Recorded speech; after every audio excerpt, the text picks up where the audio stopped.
The Keystone pipeline would move 800,000 barrels of oil a day from Canadian tar sands across the United States to refineries on the Gulf Coast.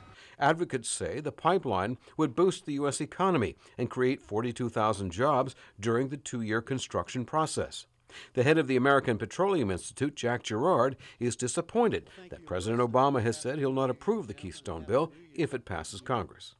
The needlessly protracted fight over the Keystone XL pipeline only deprives tens of thousands of hardworking Americans of well-paying jobs and our nation of a safe and efficient means of transporting much-needed North American energy resources.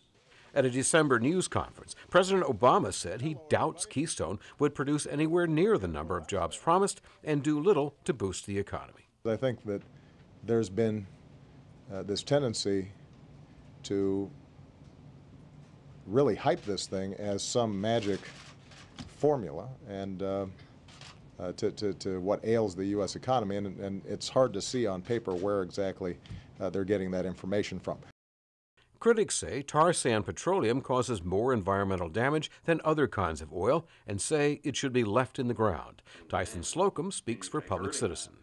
You essentially have to do a strip mining operation where you're scooping this tarry, oily earth out of the ground and putting it into very large chemical processing facilities that use enormous amounts of electricity and water.